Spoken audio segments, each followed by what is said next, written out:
All right, welcome back to part two of the Treaty of Versailles. Who is pumped? We are looking at section 4 and 5, the actual ratifying the Treaty of Versailles here stateside. So, groups that didn't like the Treaty of Versailles, isolationists, those individuals not wanting to be involved in international affairs, think America first, remain an American issue. Hun haters, those individuals that oppose the Germans, who thought it should have been even harsher than what it was. Liberals, on the other hand, they are saying that it is too harsh. Hyphenated Americans, so think German Americans, Italian Americans, Irish Americans. Irish Americans are very anti-British at this point in time due to Irish-British history. They all feel that it is way too harsh. Think similar to some of those liberals. So a very divided America when it comes to the Treaty of Versailles. Now, you guys need to know the three different groups, especially those in Washington and their views with regards to the Treaty of Versailles. First group is the reservationist. If you have a reservation about something, you just have a slight issue with it. These groups of politicians said they would vote yes only if some changes were made to it. Their big thing is Article 10, which talks again about that collective security. They worried about the U.S. going to war without congressional approval, being forced into a war that doesn't necessarily have the confidence of American politicians. They're led by Henry Cabot Lodge. Irreconcilables. If you are irreconcilable, it simply means you cannot be cured. You are just so upset about something, there's no way you can agree to it. And this group are referred to as isolationists. They would definitely not sign the treaty. Both of these groups, both the reservationists and these irreconcilable isolationists, generally tended to be Republicans, but these isolationists said they would not sign the treaty. They are completely opposed to any treaty that included an international organization that might draw the U.S. into war. And they are led by Senator William Borah and Hiram Johnson. This political cartoon here, this is again looking at the whole idea of the Treaty of Versailles. You have Uncle Sam there, sweating Uncle Sam, being wed to foreign entanglements.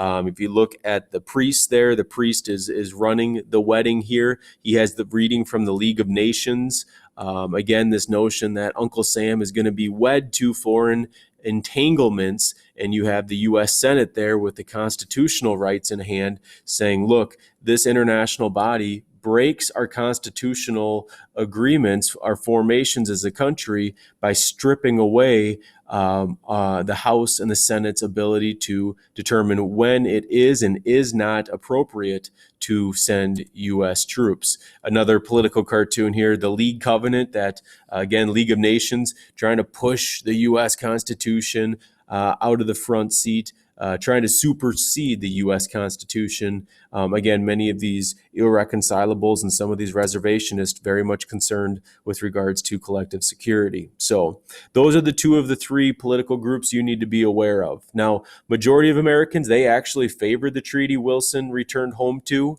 but Lodge and some of these other Republicans, again, their goal is to republicanize it. They want to change it more to their liking. The group, though, these are generally Democrats called internationalists. These are the individuals, these are the politicians that supported the treaty. Again, most of these folks are Democrats. They, at this point, feel that greater cooperation among nations could work for the benefit of all. They feel that the United States has become a major world power and that it needs to take on the responsibility as its rightful place in the world community by becoming a member of the League of Nations. They feel that we need to have a say and involvement in international affairs now that we are one of the major players in order to ensure peace around the world. So again, Henry Cabot Lodge, he is going to be one of those politicians that, again, opposes the League of Nations.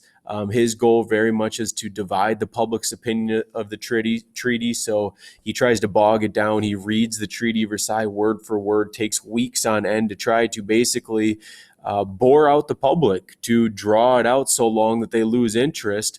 And so ultimately, Wilson decides, as his political cartoon says, to take his message to the people. He feels that that the message and the intent of the League of Nations is being watered down, is not being addressed quick enough, and he decides to go on a speaking tour. And his health at this point is in grave danger, and his doctor is telling him that look, there might be some serious issues if you go on this speaking tour. And for him, he feels that look, if we don't get this ratified, if we don't have this League of Nations with all of the reparations and all the severe penalties against the Germans, we're going to be fighting again, and that the war will have been fought in vain, that all of these lives will have been lost for nothing, and the world's going to be thrown back into chaos. And so he feels that his health takes the back seat to trying to get the notion of this Treaty of Versailles approved in Washington. So this map here is going to show his different speaking tour. He initially actually goes to the Midwest.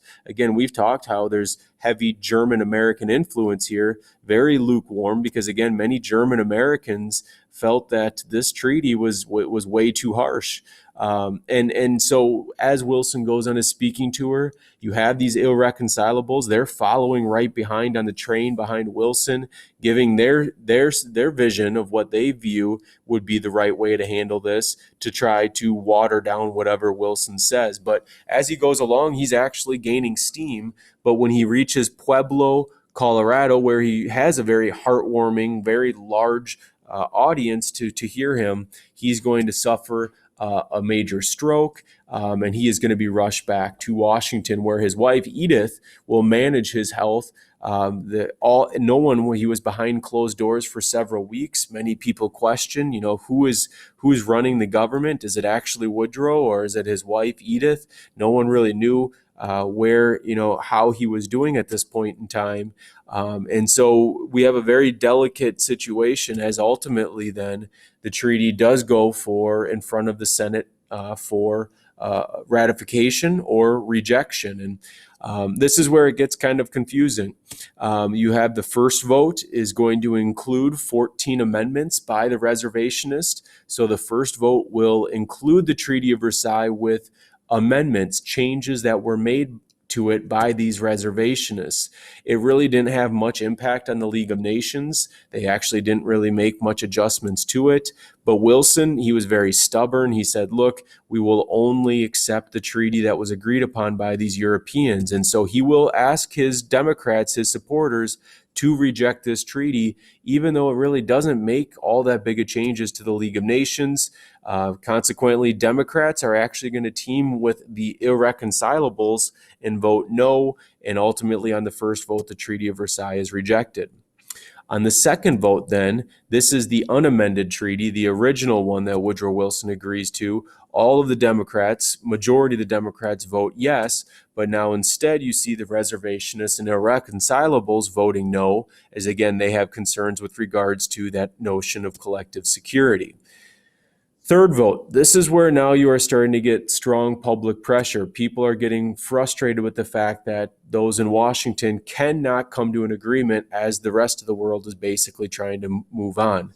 Again, Wilson opposes any sorts of changes. Not all Senate Democrats agreed with this point of view. They had basically said that they felt it would be good for this country to move forward, even if it meant making some minor changes.